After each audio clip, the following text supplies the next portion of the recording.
The mistake that kills billion-dollar companies. BlackBerry's downfall. January 2007. The two men running the most trusted phone company on Earth watch Steve Jobs unveil the iPhone. One of them turns to the other and basically says, "Don't worry, we'll be fine." At the time, their company is worth tens of billions of dollars and climbing. Within about a year, it will become the most valuable company in Canada. Governments approve it for their most sensitive communications. The President of the United States personally fights to keep his, and the NSA has to build him a custom encrypted version just so he can. 4 years later, the company is in free fall. A few years after that, it barely exists. This isn't really a video about a phone. It's about one specific, repeatable mistake. The same one that has quietly killed some of the biggest companies in modern history. And by the end of this, you'll be able to recognize it happening in a company you use today.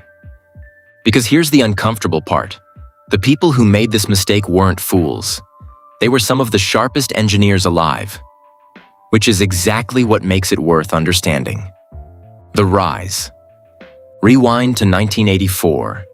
Two engineering students, Mike Lazaridis at the University of Waterloo and his childhood friend Doug Freegan at the University of Windsor, start a small Canadian company called Research in Motion, not phones.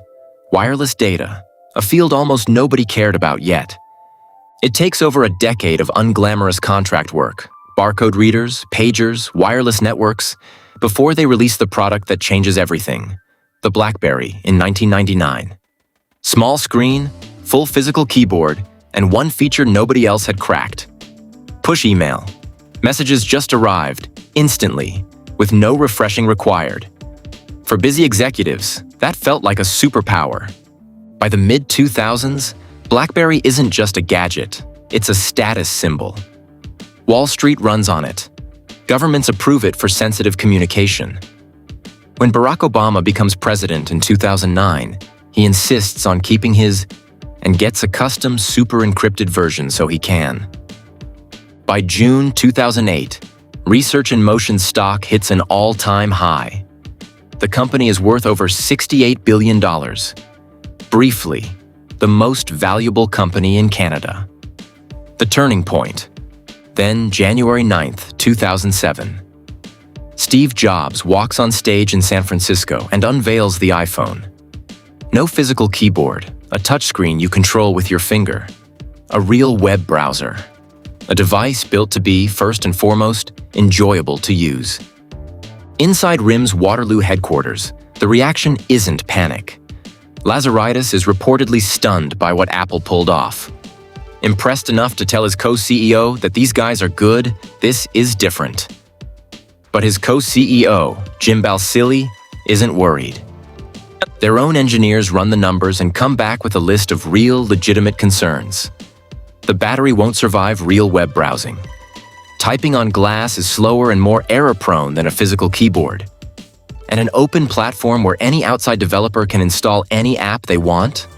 For a device that corporate IT departments needed to lock down tight, that sounds less like innovation and more like a security risk. Here's the part that makes this story worth studying. None of that was wrong. The first iPhone genuinely did have worse battery life. Typing on it genuinely was harder than on a BlackBerry keyboard. RIM's engineers weren't in denial about the facts. They were right about almost everything. Except the one thing that turned out to matter most. The real mistake. So, what was the actual mistake? It's tempting to say, they were just slow to copy the iPhone. But that's a symptom, not the disease. The real mistake has a name in business theory. The innovator's dilemma. A concept from Harvard professor Clayton Christensen. Here's the core idea.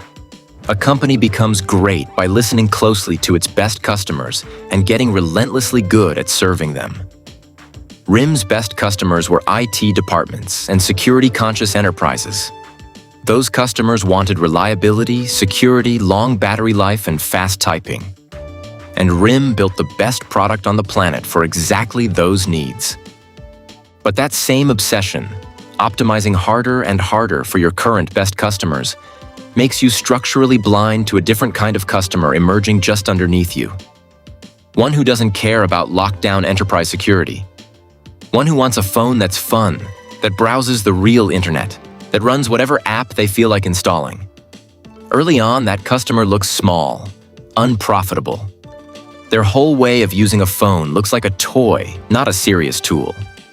So the disruption doesn't arrive looking like a threat. It arrives looking like something beneath you. Which is exactly why RIM's objections to the iPhone weren't stupid. They were rational, evidence-based, and completely correct by the standards of the customers RIM already had. That's what makes this mistake so dangerous. It isn't caused by incompetence. It's caused by real competence, pointed at the wrong horizon for too long. Why they couldn't correct course.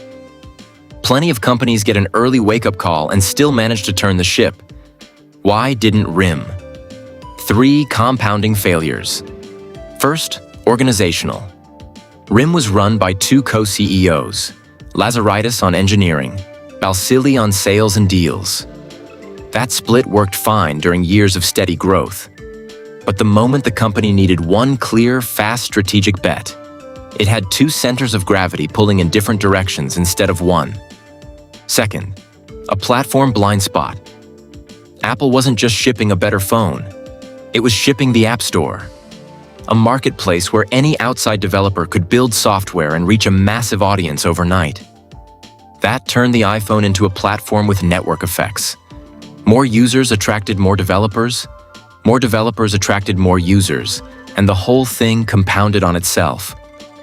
RIM kept thinking in terms of hardware specs, screen size, battery life, keyboard feel, while Apple was quietly building an entire economy on top of its device. You cannot outspec a network effect. Third, and maybe the most human failure of all, the keyboard wasn't just a design choice for RIM. It was the company's entire identity. The thing customers loved them for. The thing their engineers had spent over a decade perfecting. Walking away from it didn't feel like an upgrade. It felt like admitting the whole company had been built on the wrong idea. Companies, like people, are very good at defending the thing that made them successful right up until the moment it stops working. The collapse. RIM did eventually respond. A touchscreen phone, the Storm, rushed out in 2008, plagued by a slow browser and constant freezing. Its own App Store in 2009, years after Apple's had already built real momentum. A completely rebuilt operating system, BlackBerry 10, in 2013. Technically solid, but it landed in a world where developers had already built their careers on iOS and Android, and users had already fallen for those ecosystems. That same year, BlackBerry wrote off close to $1 billion in unsold inventory from a single phone, the Z10, and cut 40% of its staff in one round of layoffs. By 2016, the company had stopped manufacturing its own hardware altogether, licensing the BlackBerry name to another manufacturer just to keep the brand alive. Here's the actual lesson, the one that goes beyond BlackBerry. This mistake shows up anywhere a company gets genuinely, deeply good at something. Kodak's own engineer built the first working digital camera back in 1975. Kodak patented it, and then shelved it, because it threatened the film business that was making them all their money at the time. Blockbuster had a chance to buy Netflix for $50 million in 2000 and turned it down because streaming looked like a tiny, unprofitable niche next to their thousands of profitable video stores. Nokia dominated phones for over a decade and made almost the identical call RIM did about touchscreens and app ecosystems. None of these were stupid companies.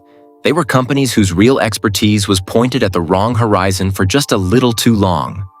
So here's the question worth sitting with. What does your industry currently treat as a toy? Something too small, too weird, too unprofitable to take seriously? Because a decade from now, that might be the whole game. The companies that survive aren't the ones with the best product today. They're the ones willing to take their own most confident objections, the ones backed by real data from real experts, and ask seriously, what if we're the ones who are wrong?